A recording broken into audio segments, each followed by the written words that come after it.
Well, what do you know? I actually stayed true to my idea of uploading my shiny battles onto YouTube. Now then, this first one I'm going to be uploading is actually a bit of a special case, and it's actually a request from TheMaster327 himself. He thought that this multi-battle was an incredible battle, and he just really wanted me to upload this as soon as possible. And to be honest, I can agree with him in more ways than one, and you'll see why once the battle unfolds.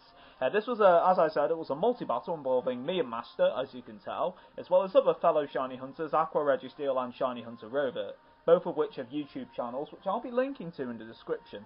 So if you want to sub to them, I would highly recommend it. They are all incredible Shiny Hunters. I mean, Master doesn't have a channel yet, but eventually I hope he should do, so we shall see about that. In addition to that, I'd also like to know what you think of the idea of me actually commentating these battles. I'd like to know via comment feedback, or just PMs, or whatever, as to whether you prefer me commentating over these battles as I am right now, or whether you prefer them just to be kind of silent and have the battle audio just go on in the background, or maybe even have some music going on to spice things up if it happens to be too long. Yeah, that would be very much appreciated. Anyways, let's go on to the battle already, why don't we? Okay, as I said, this is a multi-battle. I was teamed up with ShinyHunterRovert in this particular case, and yes, he actually bred some competitive Pokemon, although not all of them were shinies. Master and Aqua led off with some very big threats. That Baton Bat and Mr. Mime, which is always a pain in my ass to deal with, and Latios, and Latios is a general threat. And we decided to lead with Dual Steel because we're cool.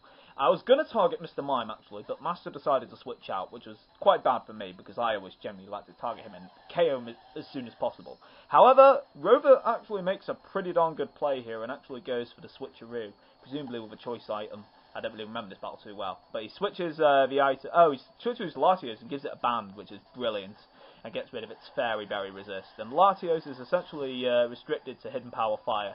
This I presume that is, and we want to get rid of that threat as soon as possible, essentially.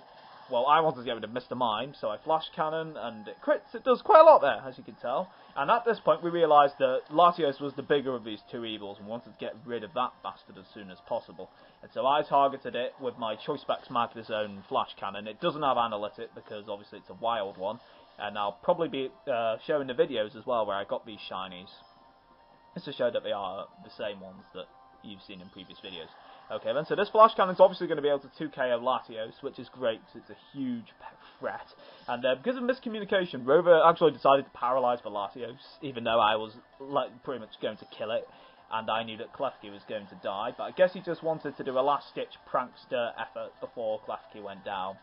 And yeah, Klefki's awesome. I mean, it's really underrated Pokemon. Wish more people would use it. Now, this is one reason why I hate dealing with Dusknoir. It's a pain in the ass. At least Masters is, because he's got Will-O-Wisp and Confuse Ray. You don't normally see Confuse Ray because it's quite unreliable, but it does work in this battle in certain stages, as you'll see. And yeah, Latios goes down to that Flash Cannon Jizz of Doom. And yes, we're essentially gone 5-5 at this point. Aqua sends out a huge threat here. I was terrified at this point, and I assumed that Rover would be able to instantly take out the Chandelure with Brave Bird because of its low defense, and I was terrified because I didn't want my Magnezone to die quite yet. But Chandelure lives, and I was fucking mortified at this point. Like, I thought, oh my god, my Magnezone is freaking dead. But it turns out they actually aim for Rover. They go for the Talonflame for whatever reason. Maybe they just thought it was way too much of a threat to pass up and just wanted to do that. Or they just wanted to isolate me and have me go up against both of them at the same time. A good strategy, actually, but there we are. And yes, confusion comes to bite me in the arse a bit, as you'll see later on. And Robert sends up his perfect IV, I assume, Dragonite. And that is, as I said, it's going to be a massive threat as the battle goes on. And unfortunately, Master makes a very smart play. He actually switches in his Porygon 2. And he has a multi-scale Porygon 2. Would you believe that? Absolutely freaking ridiculous. And since, however, I was actually locked into Flash Cannon, so I wouldn't be able to do much to Chandelure at this point. But at the same time, I just figured I wanted to do the best I could, even while confused. I wasn't really thinking I was going to break through it. And this Flash Cannon goes on to actually break the multi-scale as soon as it switches in, which is huge, because this thing has freaking Eviolite, so it was going to be a huge threat from the get-go anyway.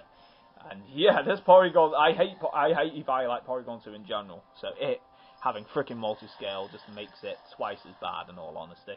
And Robert's gone. Robert's 100% gone at this point, so it's literally just my last stand against both Aqua and Master, which is a bit irritating, but alas, that sort of happens.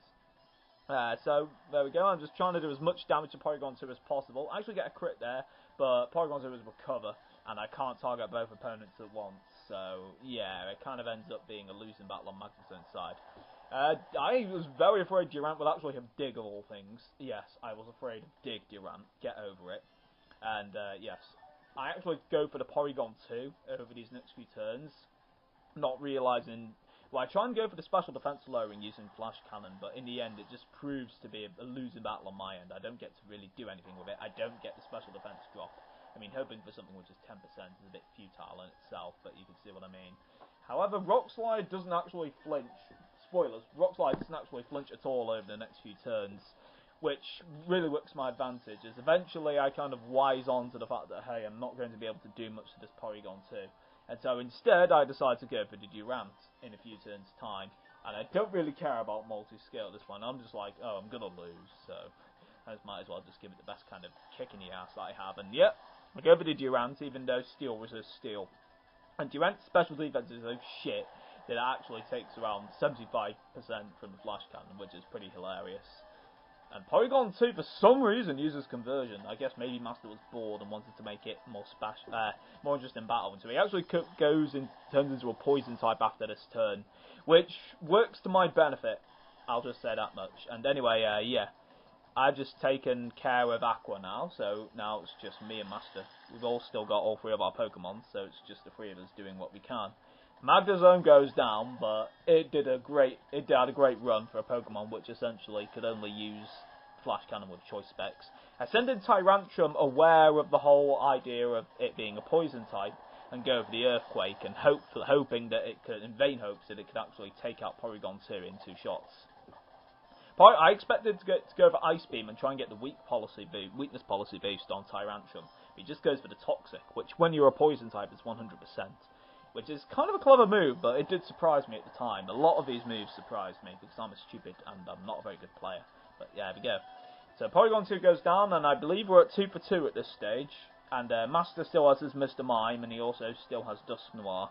And I was aware of this by the time that we got down to this, and I knew Mr. Mime could just instantly KO me with Dazzling Gleam. This Tyrantrum's lax and is absolutely shit special defense.